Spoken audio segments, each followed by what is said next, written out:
Tēnā koutou katoa, thank you so much for coming along to this afternoon. I'm totally pumped up after the lunchtime walk. Thank you to Chris for getting my adrenaline going and totally preventing me from having any nerves about this, because I've just been like powering my way around the campus.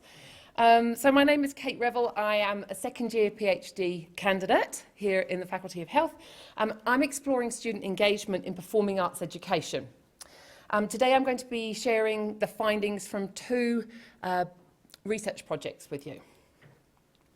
So I'd like to start with this beautiful whakatauki. Te toi whakaero ka ihi ihi, ka wehi wehi, ka awe awe te ao katoa. Artistic excellence makes the world sit up in wonder. So this beautiful whakatauki, which is found on the Ministry of Education Arts page, refers to the four curriculum areas of visual arts, dance, drama and music. So today I'm just focusing on the performing arts, which are the latter three, so dance, drama and music. And specifically we're looking at compulsory dance, drama and music lessons in primary schools. So dance, drama and music have been shown to improve a whole host of wonderful things, including well-being, collaboration skills, interpersonal relationships, empathy, confidence, communication skills and creative action. So they're really quite big guns, aren't they, when it comes to ākonga hauora, or student well-being. So contrary, I'm going to get a little bit political here, and I have ummed and ahed over it, but I've just decided to go for it. So contrary to Christopher Luxon's comment 2 weeks ago, and this is a quote, that we defer our arts and music curriculum for now.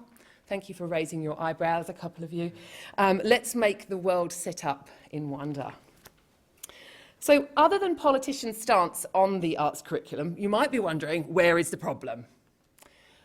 So a few years ago, in my role as a performing arts teacher, which I've been doing now for 28 years, at a local primary school, I noticed that some years 7, 8 students, so that's 10 to 13-year-olds, were choosing not to engage in the performing arts.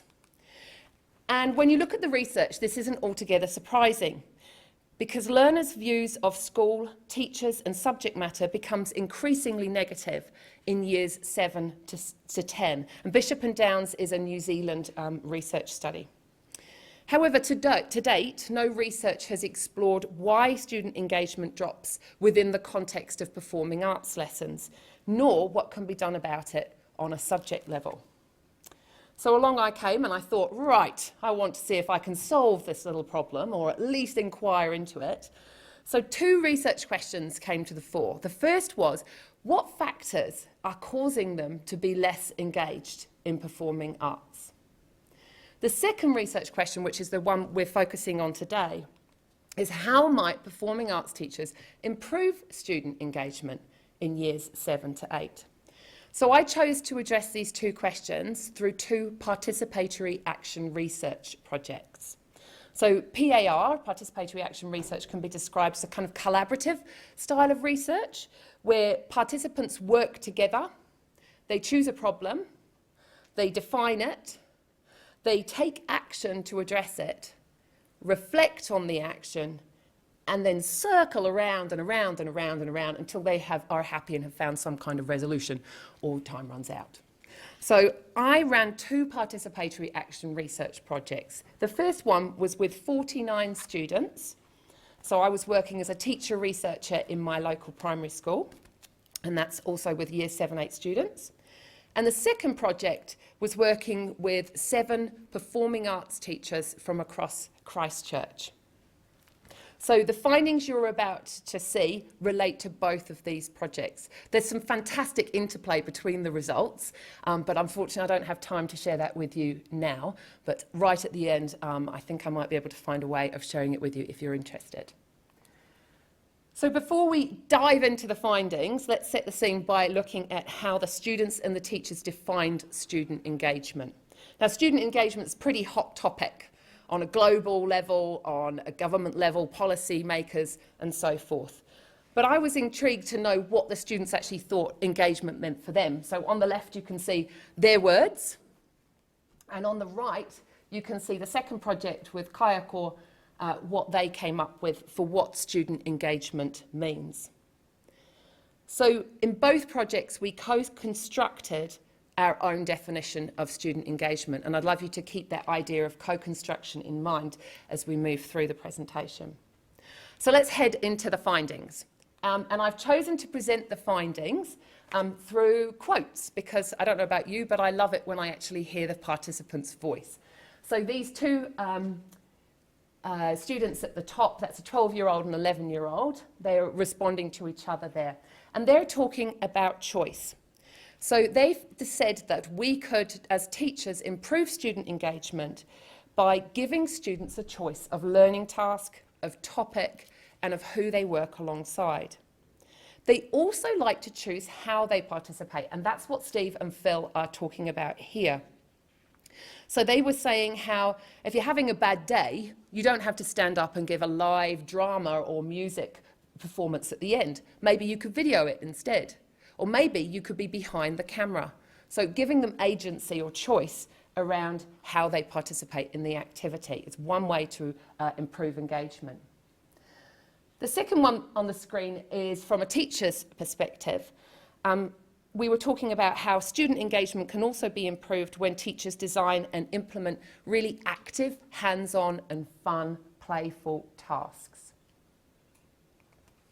The third finding was that it was about stuff, actually. We came up with a highly technical word of stuff. Giving students stuff to play with improves their engagement. So we're talking about musical instruments, props and costumes and so forth. And these really were shown to lift the students' level of participation, involvement and joy, to use their words. The next one is relationships, and you can imagine that this one was a big one. So we found that we could improve student engagement by fostering strong relationships. And there are three ideas here. The first is the student and the teacher. That has to be based on trust. And you have to actually know, as a teacher, you have to know your students and what's going to make them tick. The second one was peer-to-peer, and this was really massive in particular for the students because they felt very keenly that negative peer judgment caused them to kind of shrivel up and switch off from their learning. And the third relationship is the one to use where we are right now. It's all of us in this room together, so kind of like us as a team. The next one is teacher involvement. The students really love to see the teacher get involved. So getting down and dirty with the students, whether that's acting with them, playing with them, giving them demonstrations, models, that sort of thing. And this was a really, really big one for the teacher participants. They spoke a lot of building a really emotionally safe environment. I want you to imagine a continuum with a very, very safe activity, which is something like sitting and watching someone talk, and a very risky activity at the other end of the continuum, which is me picking you up on the spot and saying, Deborah, can you come to the front and take over from my presentation, please? You know, that's a very large continuum. Well, for every student, there's a sweet spot somewhere on that continuum. And as a teacher, you can improve engagement if you find that sweet spot. And it's not easy because it changes student by student, it changes day by day, lesson by lesson, task by task. And lastly, the Kaya Core Focus project also found the importance of taking a personalised approach to engagement, and that kind of touches on what I've just been talking about on that continuum, doesn't it? In other words, what works for one student doesn't work for everyone. It's kind of common sense. But teachers need to get to know their students and they need to tailor the activities to them. And that works particularly well for the students who were demonstrating lower levels of engagement. If you want to hook them in, you have to get to know them. You have to talk one-to-one. Looking retrospectively at the project involving teachers, the most noticeable improvements in student engagement were noted in the classes where teachers co-constructed and collaborated with their students. So that's these kind of things that you see on the screen here. In other words, students, they have a voice, they want us to listen to it, and they want us to act upon it. And that leads to higher levels of engagement. So bringing us towards the end of the presentation now, I'd just like to talk about three of the implications. You can imagine there were a list along this, as long as this, but I've just chosen these three. The first one is that whilst improving engagement is quick and easy, we found, relatively, we found that it was easy to lift the engagement level of a whole class. It was less easy to improve the engagement level of your least engaged students. So those students that are already switched off, capturing their voice is really hard. They don't want to speak up. They don't want to form that strong relationship because they're in this safe little zone by themselves. So it's actually really hard to lift them. So future research, and it's one of those where you're kicking yourself now, I wish I'd done it slightly differently, and really given those students a stronger voice. So future research might want to look at that. We found that it was very powerful and engaging to co-construct definitions of student engagement. By doing so, it challenged and deepened all the participants' understanding of what engagement was. So future research, we'd like to encourage researchers to do the same, to create tailor-made definitions.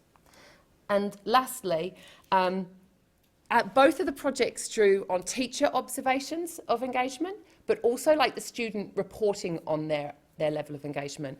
And so what was really fascinating was that the teacher might say that student A was disengaged, but student A might actually say that they're disengaged. In other words, there was a mismatch between how well teachers can actually accurately say how engaged their students are. So we encourage teachers to not make assumptions about the engagement levels of their students, and also stress the importance of using self-reporting methods. So ask the students how engaged you are and so forth. So all of these presentations were a whirlwind. This has felt like a whirlwind for me too. If you'd like to find out more, you're welcome to contact me. There's a QR code down there, which I'm going to make big at the end. This is a poster I put together for this year's Exhibit Your Thesis competition. You can find this poster and also my contact details and a whole bunch of other information on the studies by following that QR code. So, wee bibliography. Thank you to Chris North, my supervisor, Ronnie O'Toole, who is also my supervisor, and my critical friend, Viv Aitken, who's based up at Massey. So there's my QR code if anyone wants to contact me. Otherwise, are we saving the questions? To the end of order, right. All right. So thank you very much for listening. Over and out.